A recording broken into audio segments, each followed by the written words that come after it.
Okay. Good evening. Today I have the lovely Graeme with me. Hi, Graeme. Would you like to introduce yourself and tell us a little bit about yourself? Okay. Hi, I'm Graeme Cumming. I am a novelist, albeit only 2 novels out at the moment. I have written basically all my life, one way or another. I haven't. I think I've probably had gaps in between at different times, but I am a much more focused author now, albeit I spend a lot of time writing and rewriting rather than just churning them out. I'm always full of admiration for people who can churn them out, because it's, I just don't know how they've got the discipline to be able to do it, but it's fantastic. Anyway, that's not about me. That's about other people. My existing novels, one, Raven's Gathering, is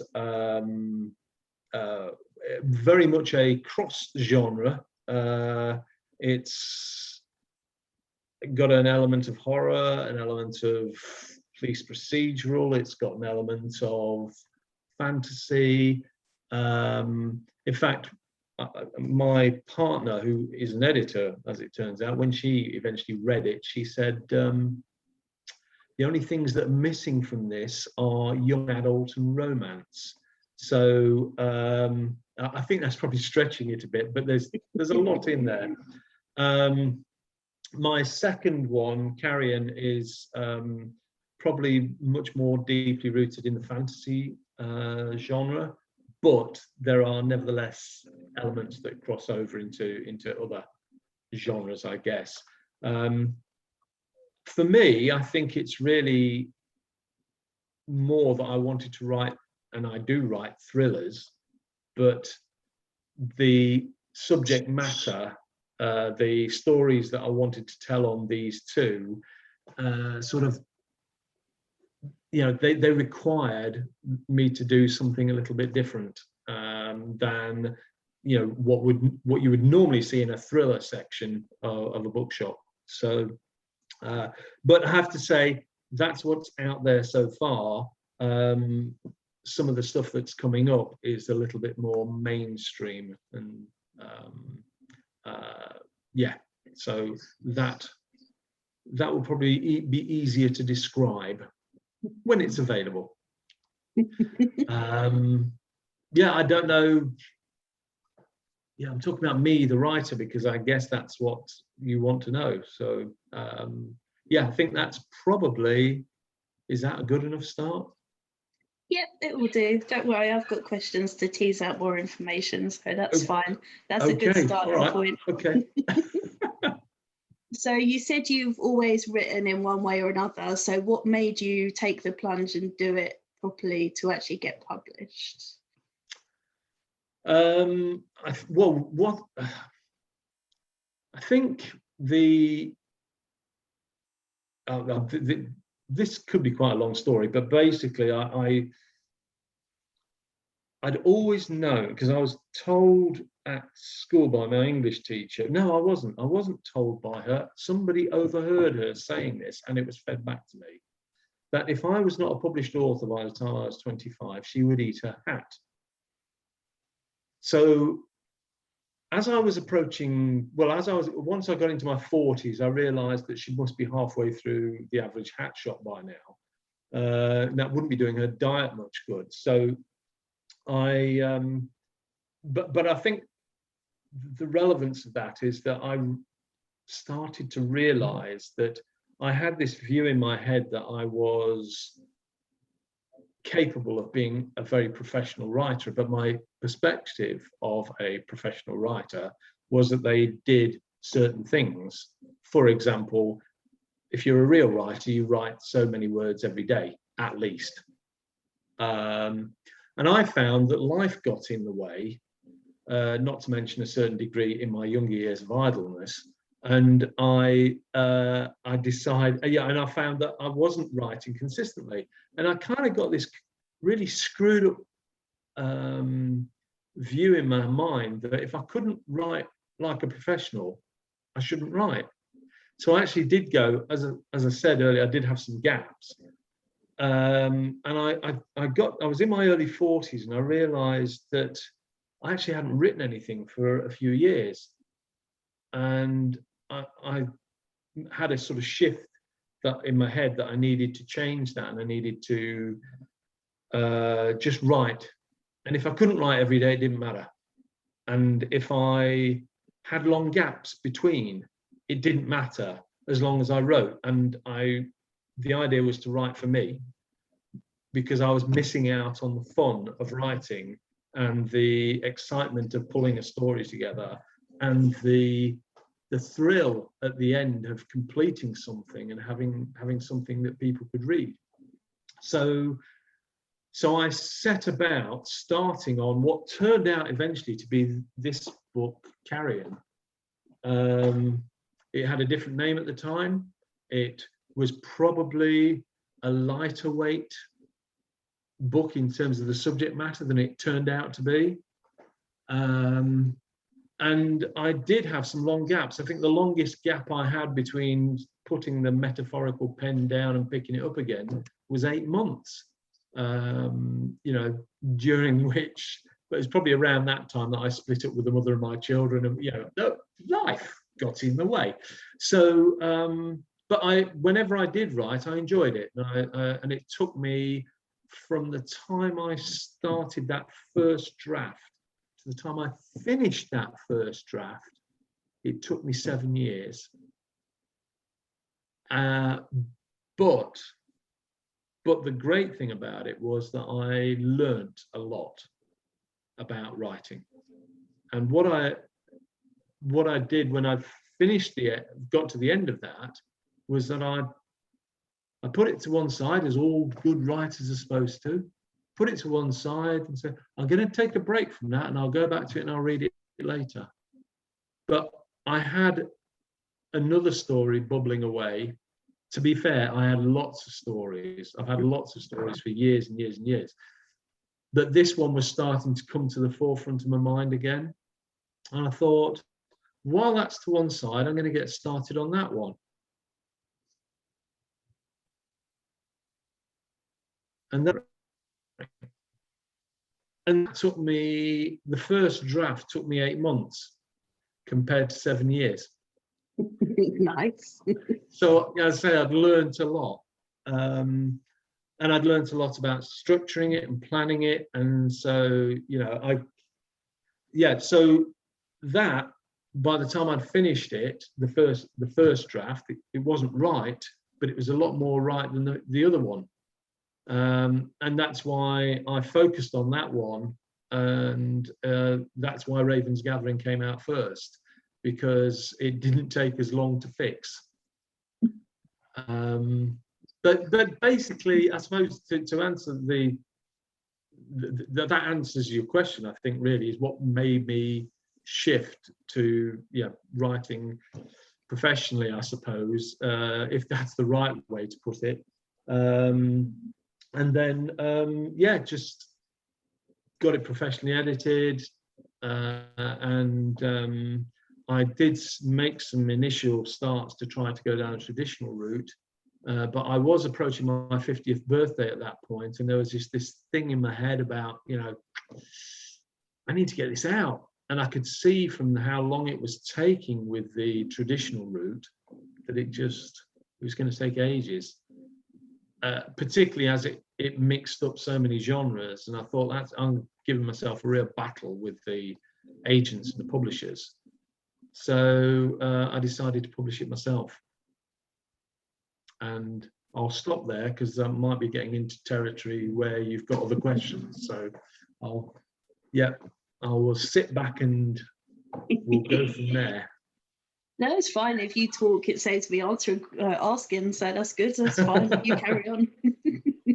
I think that probably does get me to a certain point. And, if it's relevant to go back to other bits later, I will. What made you decide to write in so many genres? I suppose going back to something I said earlier, it's the story required it. The story, if I go with, because obviously we're talking Raven's Gathering there, the story came from the title.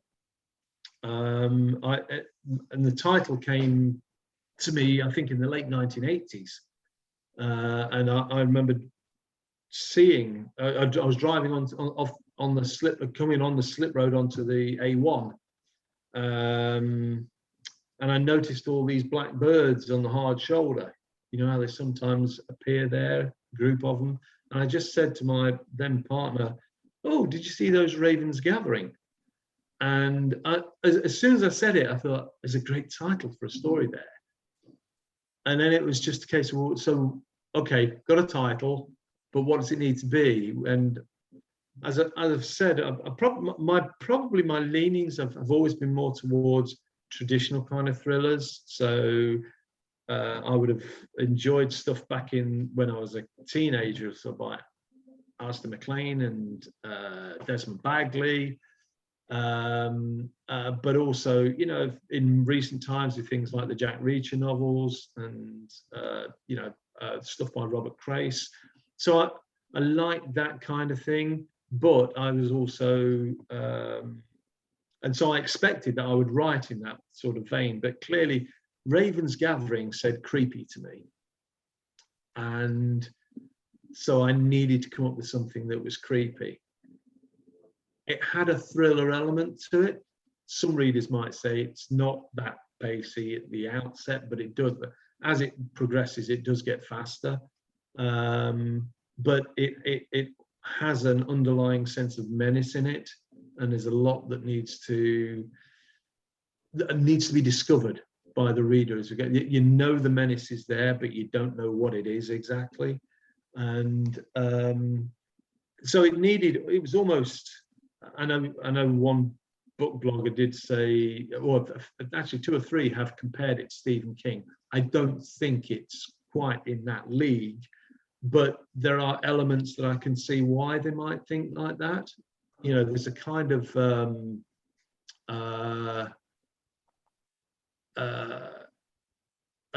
it's a rural setting. I mean, Stephen King very often has a sort of small town kind of setting, and it has that. So it's about the people.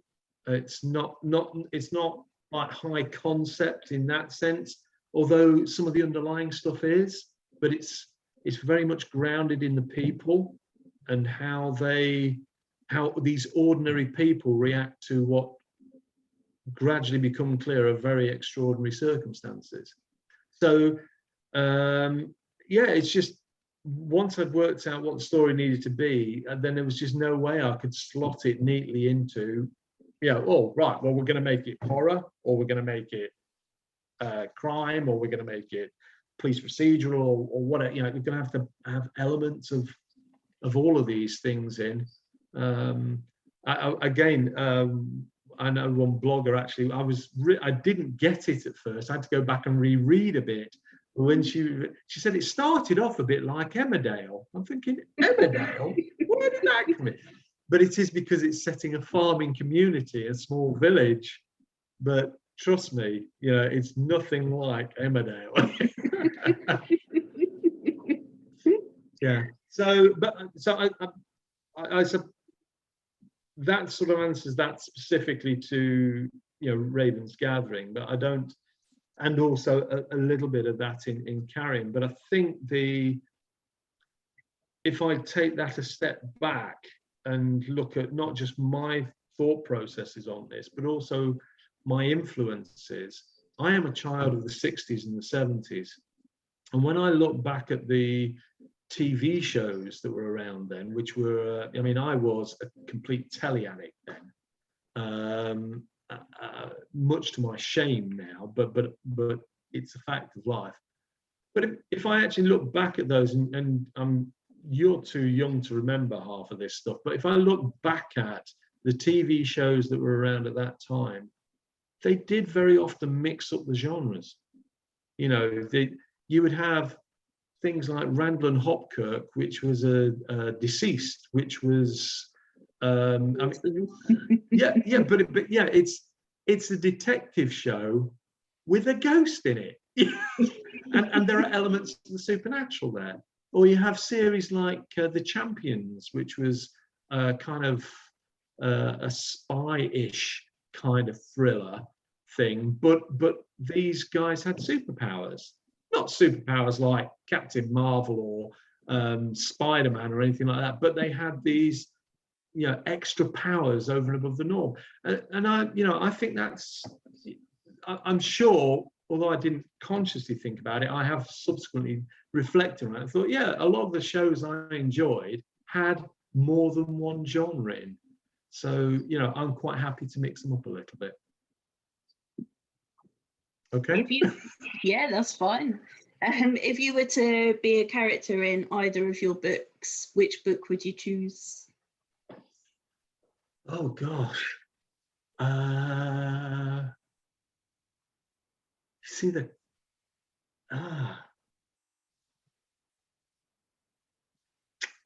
that's a really, if I had to choose between one or other of the books, see, I can see really good reasons to be in both of them. And I think one of the characters in Raven's Gathering, I wouldn't say it is me, but there are elements of me in it, or in him rather, should I say. You know, and I know some friends have said, oh yeah, you used to run, you used to play squash. You know, yeah, there's a bit more than that to this character, but you know, and he's not a lead character. You know, he's an important character, but he's not a hero or anything. But I suppose actually, if I was to be in one of the two, I think probably Carrion. Carrion, because it's a much faster paced. There's a lot more action takes place in it, and you know, although I'm not as fit as I was, you know, I do I do like to be active. You know, not that there's not much happens in here. There's action, but it's not as consistent as it is in Carrion. Yeah. Unfortunately, the main characters in Carrion are teenagers, and I don't think I quite fit the bill. Well, if you're being put in your own book, then you could be a teenager if you wanted to. So why not? Yeah, it's a dim and distant memory, but yeah, I'll give it a go. Do you hide any secret jokes or messages in your books? There is a big secret in both of them, and they're connected, and most people haven't spotted it because it's yeah, I'm hesitating because I don't tend to talk about this because it's venturing into spoiler area, but yeah, I think one person who beta read Carrion did actually say, "Oh, hang on."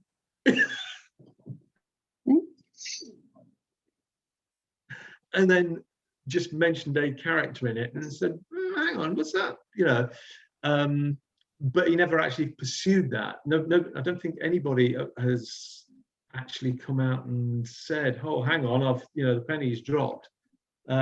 They are standalone, and yet they're not. And I have been thinking actually recently, as I ought to be putting something into the message at the end of the books and actually saying, look, if you've worked something out when you've read them both, email me and you'll get something, you know, just but particularly because they aren't obviously, I mean, they're in different time settings, they're in different genres, albeit, you know, the mix of genres, but that they do seem to sit in quite different spaces from that point of view. And yeah, so I can understand why nobody's got it. So yes, there are little, I suppose, Easter eggs in there that if people are primed, they may just spot it. But at the same time, I don't want to prime them too much, because if they spot it, it will spoil the ending on both. You know, if they've read one, the ending will be spoiled on the other. I bet everyone now is going to be like, what is that? I'm going to have to reread them and go find out. Yeah, absolutely. Go and read and find out. Yeah. And yeah, if you, as a reader, if you want something that is exciting and that is different, if you want something that will have you second guessing, then either or both of these will do that.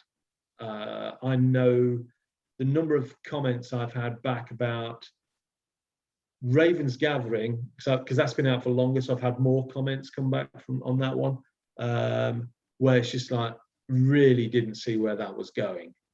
But equally with Carrion, then a lot of people who've read it and given me feedback have said, oh my God, the clue was there right at the beginning and I just didn't see it.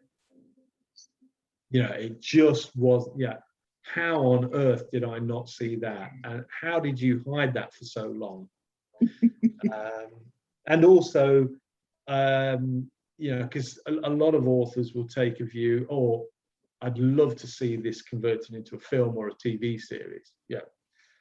And I just don't know how you do, Carrion, because there's one thing, it is described all the way through, but you never know what it is until you get to the end. And if it's shown, well, that just gives the game away. So, yeah. So, yeah. But yes, yeah. If you want a nice, quiet, romantic comedy, don't come here. But if you want a bit of excitement and you want a bit of, if you actually like the dark side, you know, these will both do the trick, in my view. Yeah, and I am slightly biased. Just a smidge, yeah. Yeah. What's your most overused word or phrase that you have to edit out? That. I'm getting better, but that appears a lot. You know, but I just put the word search thing in, you know, on Word, and it's just like, oh God, there's a third of the book is that. I'm exaggerating, but only slightly. Yeah, no, that is without question the one that gets used the most. I'm getting better at trimming it down, you know. But yeah, whatever I write, I almost invariably have to chop loads of that out. Interesting. I've asked that a few times now. It's always something different. I love it.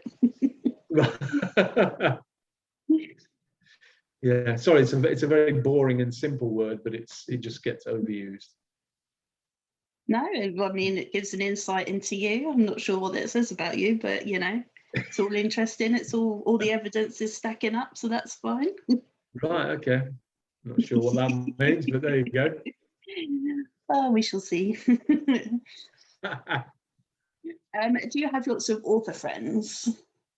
Do I have lots of author friends?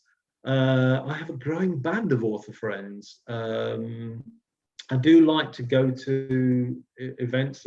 As I said earlier, before we started the interview properly, I've missed going to events. I was really looking forward to going to Harrogate last year for the Crime Festival. I've been a couple of times before, and I'm sort of really getting into it. I've been to, well, in Stoke, I met Claire at an event in Stoke. There's a couple of bloggers, I don't know if you know Kerry and Steph, who chat about books, and Steph Loz something. Oh my, that's really bad that I cannot remember. But they organise an event for bloggers and book bloggers and authors to get together, and they were doing about 2 or 3 a year. So I've been to several of those, and Stoke wasn't the obvious place to go to, but it actually turns out to be pretty useful, you know, because there's a train station just across the road from the hotel we use, although I tend to drive. But yeah, so done that. As I said, I was, no, I didn't. I said it before we had the interview. I used to be, there was a thing called the Bloggers Bash that took place in London every year for about 5 years. And I did go to the inaugural one, and I did get roped into the committee for the last, I think, 2. And those, there were a lot of authors, proportionately. There were more authors and writers there than there were bloggers about photography or baking cakes or whatever. So so I've got to know quite a few through that. And I do, I live in Nottinghamshire, and there's an organisation called Writing East Midlands. I've been to several conferences that they do. All of this is just to say, I have met a lot of authors. I have an increasing number of author friends, but I've only got them through going to events. You know, it's getting to know people, and just spending time with them. I would love to say that I know some really, you know, well-known authors that I'm on Lee Child's, he's got my number in his phone and all that kind of thing. I don't have that. But I've been surprised actually at authors I've got to know. One who I met just before she, it was at a Writing East Midlands event actually, just before she had her first novel published. We haven't done it for a while for obvious reasons, but we do occasionally get together for lunch, and that's Louise Jensen. I don't know if you're familiar with Louise Jensen. So I would like to think Louise is a friend. Yeah,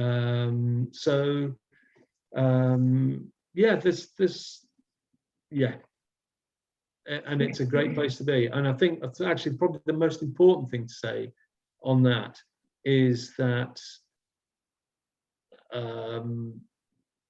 I have found, and my professional life prior to this has been a completely different field, and I've mixed in other areas as well, but I have found that authors are the most supportive bunch of people. You know, they're not competitive. Well, some of them I'm sure are, but and they are in their own ways, but there is nothing I've ever experienced other than support, and that has been an amazing thing to experience. So yeah, sorry, I rambled on a bit, but yeah, probably more than answered your question there. It's what I hear frequently actually, so it's really nice, and it is a great community, and leads me to my next question, which is, do you get a lot of feedback from your readers? I don't get a lot directly, just little bits here and there. I mean, it's mainly seeing reviews, whether they are from the average reader or whether they're from book bloggers. So it's mainly that kind of contact that I have. I would like to think that I sell enough books to get that kind of direct contact, you know, that there's enough people out there who would want to make direct contact. I'm certainly open to it. You know, and actually, I'm happy to get feedback of any kind. You know, one of my favorite reviews, and I am paraphrasing here, was it was on Amazon.com, so I'm guessing there's somebody from America who'd read it, Raven's Gathering, and they said something along the lines of, this book was so bad I didn't get it the second time I read it. So, you know, thank you for your persistence.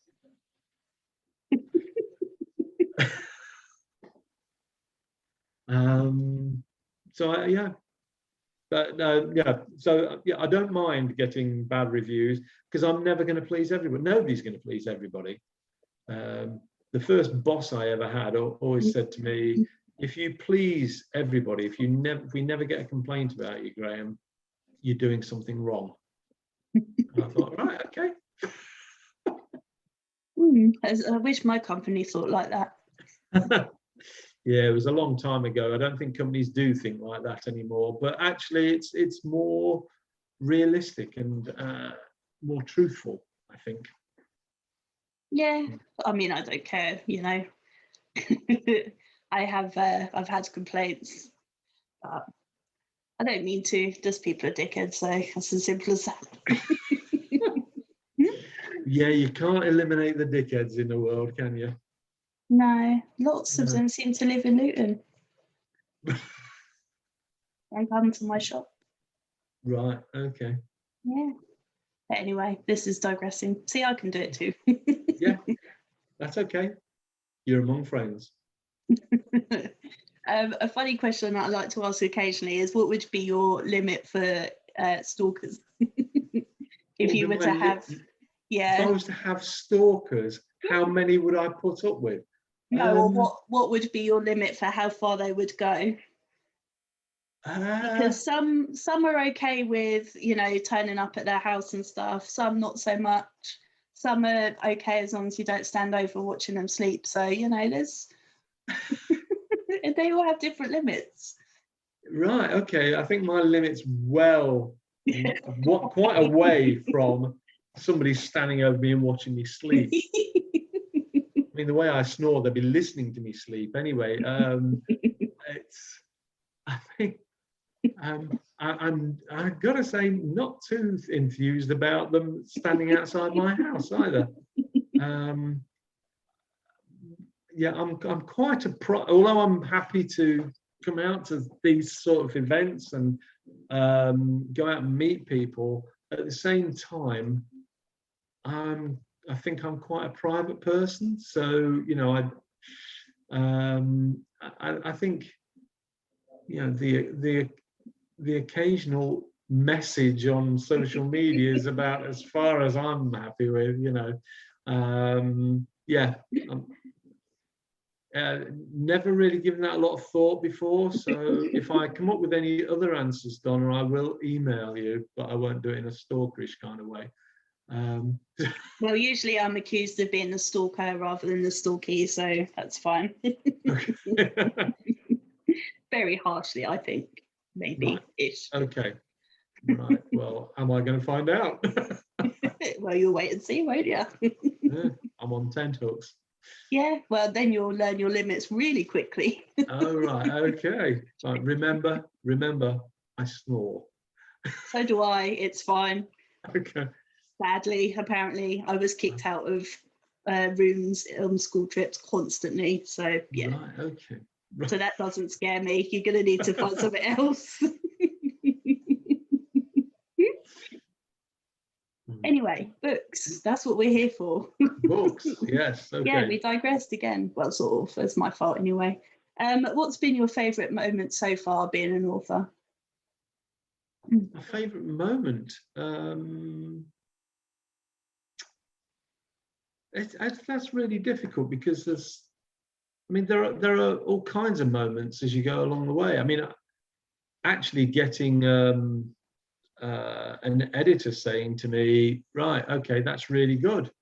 You know, that's brilliant. I suppose getting a reader, of course, saying, "Oh God, I can't believe what you did with that," and that's incredible. I have recently. I did say I'm working on other projects at the moment, and I've recently had a Zoom meeting with there was an agent one-to-one arranged with on a conference that I was doing, and I'd had one before, and I'd really got some quite poor feedback. Well, it was probably good feedback, but I didn't enjoy it.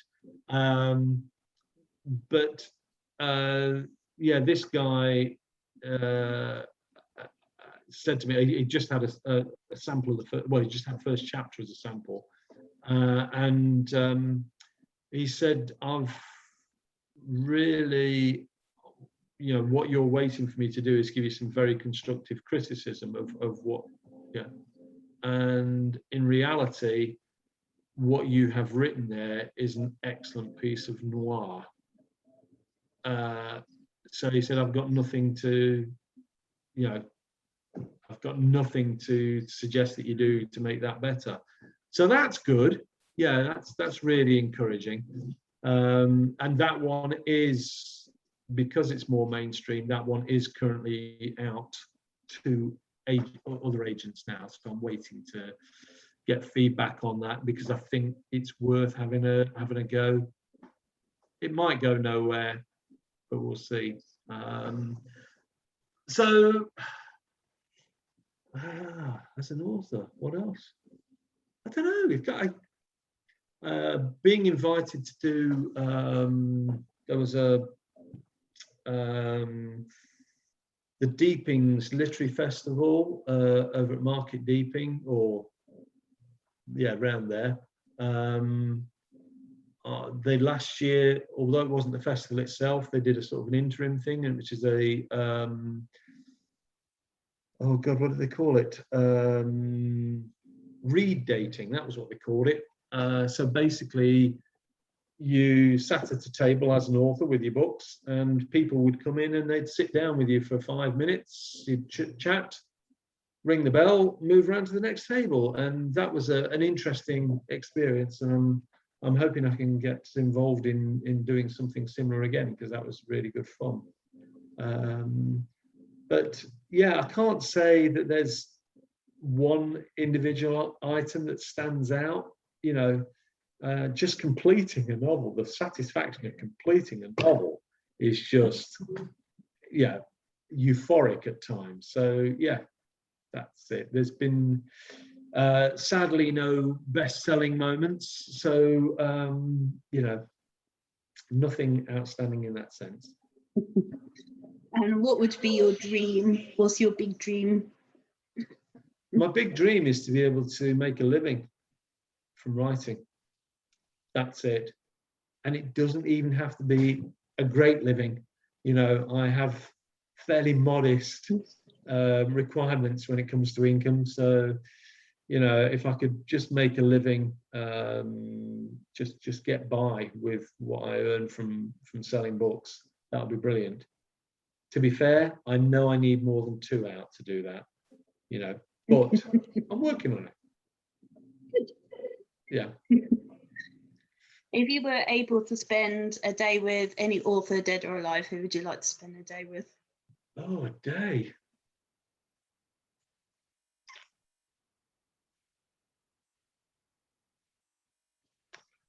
Probably. Oh, it's a toss-up here.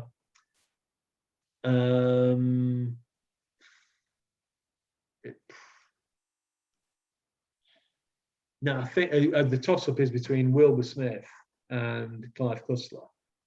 And I think Wilbur Smith, because of he was a massive influence on me as a reader and a writer, albeit I wouldn't even attempt to write the kind of material that he could produce, because it's just the canvas he paints on is so vast. It's just amazing. But yeah, he reading Wilbur Smith taught me so much about a continent that I've only visited once, and that's Africa. It's just yeah, and his breadth of historical knowledge. I know it's fictionalized, but I know a lot of it is in truth. So I think he would be fascinating to learn from.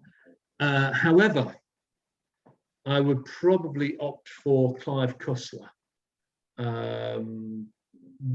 Again, an author that I read as a teenager and into my 20s. Well, actually, I think I was still reading his books when I was in my early 40s. I have stopped in recent years. I'm not a big fan of collaborations, and a lot of the books are, this is Clive Cussler's character, but it's somebody else writing it. But I think what it is about Cussler is that a lot of the stuff he wrote about, he'd lived. You know, I mean, not all the really far-fetched stuff he did. I mean, he never raised the Titanic, but he did a lot of diving, he did a lot of adventuring and exploring and stuff like that. And I think he would be fascinating to spend time with in conversation. But I think also he would be, I would hope that, not now because he's dead, and probably not in the last 20 or 30 years because of his age, but if he were a younger version, then I would love to have been taken on some of his trips, even if it was just to go diving or exploring something. Awesome. And what do you like to do when you're not writing? What do I like to do when I'm not writing? What I like to do and what I actually do can vary a bit.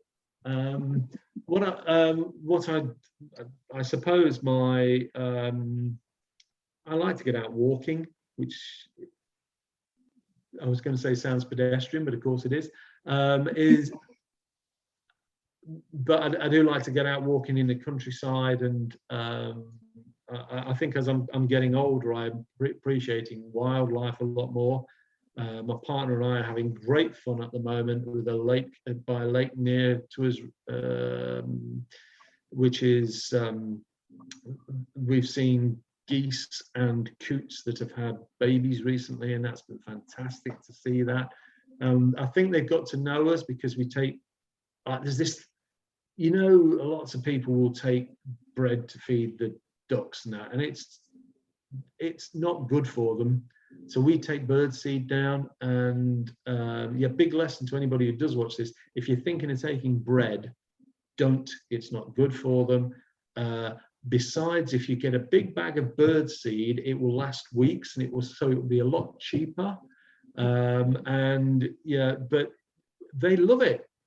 I mean, there's almost a stampede when we arrive because they know we're going to feed them. They just come rushing towards us, and that's fantastic. That's been our big thrill recently. But I mean, I like cycling and off-road, preferably. Nothing adventurous. Just it's too dangerous on the roads, isn't it? And sailing, although sailing's not been a very practical recently, for the last 18 months because of the pandemic. But I'm hoping that I can get on the water soon.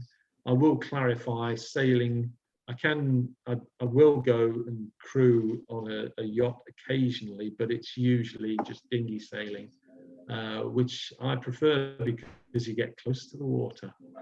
I do like to be in the water, which again is something that tends to come up it comes up in Carrion. Water appears quite a lot in Carrion, and trees appear in both of them.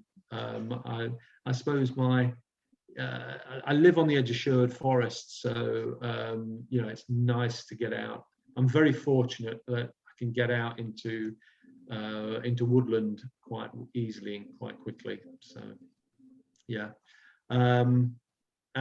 That aside, reading, going to the cinema, and not so frequently, but where I can, get to the theatre.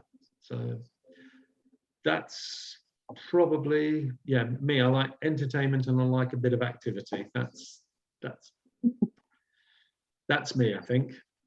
Awesome, that sounds good. Who was your first celebrity crush? Who's my? Oh God. Who's my I did first? warn you. Sorry. I did warn you I was going to get it all. Who's my All the first information. celebrity crush? Well, oh God. I actually can't. I suppose as a kid, I had a man crush on Roger Moore because he was the Saint before he became James Bond. But in terms of a, do you know, I actually can't think of one. that's really sad. Yeah. I'm tempted to say Farrah Fawcett because that's the only one that springs to mind, but I'm sure that I probably had one before then. But I'll stick with those. If that, yeah, I cannot think. Because I think I say Farrah Fawcett because like she was, I suppose, iconic at that in the mid to late 70s, and so you know, just she attracted the attention, and you know, I was a teenage boy. Yeah, I love asking this question because for women it's usually David Cassidy or Donny Osmond, like literally pretty much. And with blokes, it could be anything from a guy to cartoon characters to Debbie Harry to just anyone. It's a really, really interesting insight into you boys. Yeah. Oh well, on that basis, probably it was Lady Penelope in Thunderbirds. Yeah, not the first time that's come up either. I'm sure. Yeah, it's very interesting. Yeah. So what's your most embarrassing? No, it wasn't. It wasn't. Come on then. It was Emma Peel, Diana Rigg Emma Peel in the Avengers. That would be who it would be.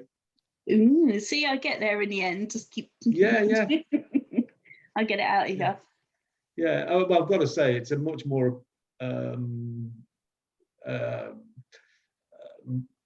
it's a much more appealing option than a Supermarionation puppet. So Yeah. And what's the most embarrassing thing that's ever happened to you? most embarrassing thing. Where do I start? Well, there are some that I won't share. It involves alcohol and nakedness. I've had it all, so. Actually, I suppose now you mentioned alcohol. This one is it's embarrassing in one sense. In another sense, I didn't know much about it at the time. Okay. I met up with an old friend who was living in Oxford at the time. I'd travelled down for the weekend. He was living in a shared house, and we went out for the night. I got absolutely hammered. I thought I could handle my drink at the time, but my tolerance must have gone down, and I was quite ill, but I think I managed to keep it outside the taxi on the way home. When I got back, I was sleeping on the floor in his room, and I have a vague recollection of getting up in the night to go for a pee. And that's all I remember until the next morning when my friend Colin got up and he went off downstairs, and I was still sort of half asleep on the floor. So I was just vaguely aware of him going. And a few months later, there's a thundering of his feet as he came running up the stairs. I said, "Graeme, you've got to go." I've got to get you out of here now. What? Just, yeah. Anyway, I had to quickly get dressed, grab all my stuff and go, because one of his housemates was gunning for me if she had seen me.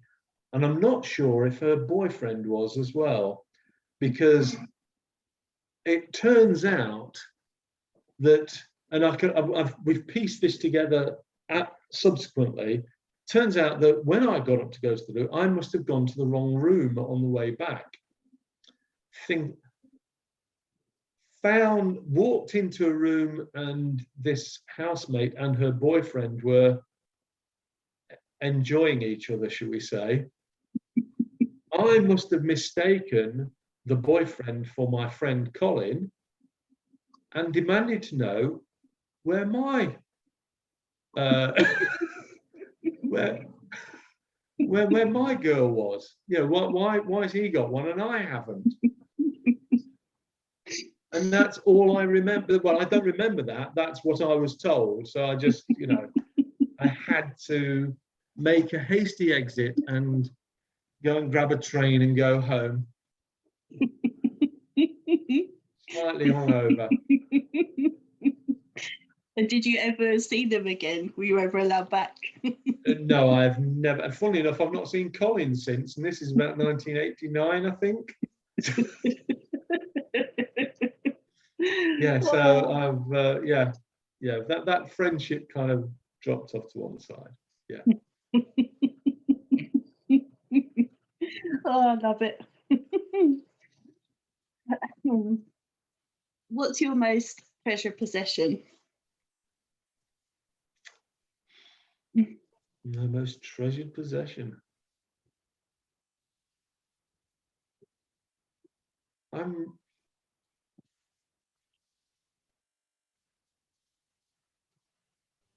probably, because I'm not really big on possessions, but yeah, people are more important to me. My partner is very important to me. My children are very important to me. My mum, my dad would have been, but he's not been with us for a while. Yeah, my sisters and my nieces and nephews. Yeah, people are important to me. So I don't tend to get very attached to things. But probably my dad, a few years before he died, he said to me, he gave me his watch. Now, my dad never wore a watch. He could tell the time without wearing one, because he never wore one. He was just always aware of what time it was. It's strange, but the watch he gave me had been his 21st birthday present to him. So I hardly ever wear it, but when I do, it'll be for a special occasion. You know, I'll only wear it for a special occasion. So that's probably it. I cannot think of anything else. That's a pretty good one. So, Yeah. So what are you working on at the moment, and what's coming next for you? Okay, well, I've mentioned the this book that's out with agents at the moment, seeing if I can get a bite. That is actually the first in a series, and that is that's more straightforward crime thriller, but it's not a police procedural. In all honesty, I don't know enough about police procedures. I've read a lot, but I don't know. I think, yeah, and I to be honest, I didn't really want. I think there's a lot of police procedurals out there, some very good police procedurals, but partly I think because I was brought up in that era where on TV there were almost the freelance detectives. You know, I mentioned The Saint, and there were lots of other similar kinds of characters out there. So I was like that, sort of the gifted amateur probably somebody who's had some professional experience in the past, but now works for themselves. And anyway, so I have created a character who is an ex-policeman, was an undercover officer, and that experience undercover. I mean, I believe there's an inquiry on at the moment about undercover policing generally because of bad practice, and actually only heard a comment about this on the news the other day, but I'd forgotten about that, but I knew that there was a lot of bad practice, and basically I've made him guilty of some of that, and he was dismissed from the force, and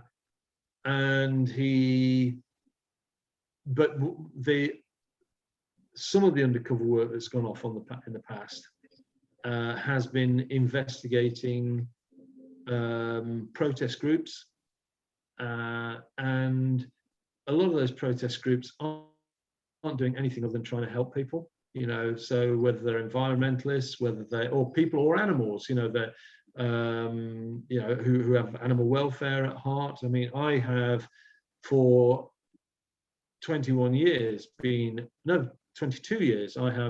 it's 22 years since I ate any meat. I did used to eat fish. I only ate a year and a half or so ago became vegan, and so I feel quite strongly about animal welfare myself, but also I think there is a lot of social injustice out there anyway. Homelessness is a thing I feel quite strongly about, and I wanted this character to be, he's been a bad cop, but he's not been a bad cop because he's a bad person. And through doing this undercover work, actually started to sympathise with a lot of the people he was supposed to be spying on. But anyway, this is all his past. Now, in his present, he, having been dismissed, he works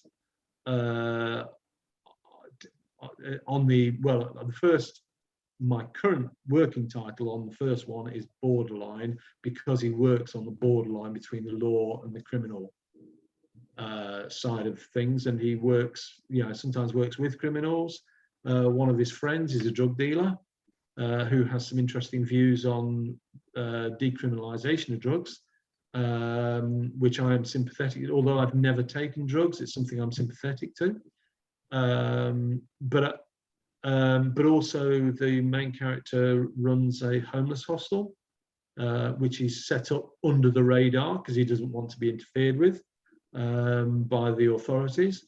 And so there's a lot of good stuff, but there's a lot of bad stuff goes off as well. And so I'd never wanted to write a series, but I am going to write a series about this character. So look out for Rand Scott, and he will. I've got 6 novels outlined already. It may stop at that, but it's got a whole raft of things in there. From it's sleazy. There's a lap dancing club at the centre of this. There's I have to say, I have been given the opportunity to go to lap dancing clubs. I can't think of anything more. If you want to know what would be embarrassing, me in a lap dancing club would be embarrassing, because I would be studying my feet for the whole of the time I was in there. I just don't feel comfortable with that. And so a lot of that's come from imagination, what I've seen on TV and film. But I've tried to poke fun at it,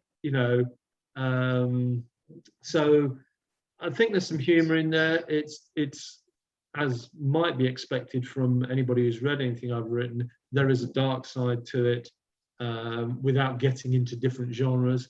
But it's I'm excited about it. I think the storylines are on the face of it might seem a little bit straightforward. And I was concerned, like these two have really big twists in them. And I was concerned that there weren't enough twists in this, but my partner, who I mentioned earlier, is an editor, and she's read it through a couple of times, and she said, no, there are twists in there. They're not bang, kind of, really grab you by the throat twist, but there are a lot of things that come up that you're not expecting. So, and I think there's a good supporting cast. I have an ex-military person who helps out running the homeless shelter, because this character, who's called Hazard, sounds big and butch, but it's a woman. And I wanted her to be, she is the tough guy. Yeah, she is tougher than Rand. He turns to her for backup when he needs real, and he's got an ex-colleague who's also a female copper, and probably my favourite character in it, a guy called Fender, who is a criminal journalist, but he's just an absolute, he's a mess of a bloke. His signature is to fart on a regular basis. He's comical in some senses, but he's also quite tragic. But he's, I know that every scene that he's in, although he's not in many, it's one that will be memorable. And so that's Borderline, and the sequel, sorry, this follow-up, the second one in the series is I'm in the process of writing that at the moment. It's got a working title, Warriors, but I think that's going to change. So it's I consider it to be pulp fiction with a social conscience. Awesome, they sound great. I look forward to them. Okay. And you may be relieved to know I don't have any more questions for you, unless you think there's anything I haven't asked that you want to tell us. No, I don't think there's anything that there's nothing that's jumping out at me that you've overlooked. I didn't know what was in store tonight, so I just turned up late, but I did turn up. I just think, I suppose this is just a great opportunity to plug, not these two, although please do, anybody looking at this, if you're curious and have a dark interest, then by all means do pick up Raven's Gathering or Carrion, but look out for the, what's it called? My mind's gone a blank. Tales on Trent. What's the event next year? Author signing. Yeah, Tales on Trent. Yeah, it is Tales on Trent. Sorry, forgive me. I'm getting mixed up with something. So at Stoke on Trent next May. I can't remember the date, but it'll be out there somewhere. Sorry. 14th of May next year. There's a great opportunity to come along to an event where we have authors, 50 different authors across all kinds of genres, who are going to be there to sign books, to talk about books. There will be panels, I believe. There's a possibility I may get dragged onto one, I don't know. But I will be there, and so will a lot of other really interesting authors. And I hope that anybody watching this, if you're not already thinking of going, you look that up and you find out, and you get along. I believe there's an evening event as well, isn't there? There is indeed. A social event, so you can actually come along and buy me a pint, or probably more like mineral water or something, But or I'll buy you one. Whatever. We'll have a drink. I must know someone. You could buy me one, because I'll definitely be there. I have no choice in the matter. Right. I will look forward to that, Donna. Me too. Yeah. And bearing in mind how my memory's been this week, don't hesitate to remind me on the night. Yeah, you know, you were saying about the stalker thing. You won't be able to forget me between now and next May, don't worry. Oh, right, okay. Just FYI. Okay, fine, right. Well, I shall, yeah. I will probably not sleep easy tonight knowing that. Nah, you'll be fine. I can't be asked, to be perfectly honest with you. Plus, I have to be up at like 4:45 to go to work tomorrow, so. Oh, right, okay, so I'm all right tonight then? You're fine, yeah. I'm Okay. working for 9 days straight, actually, so you've got quite a while of peace.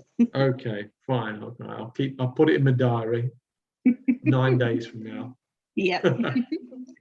So before we go, would you like to just remind people of where they can find out more about you and where they can get your books from?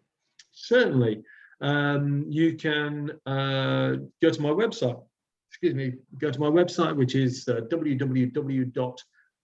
Now that's the spelling. Is that the right way around? Graeme, Graeme, Cumming, Cumming, one word. .co.uk.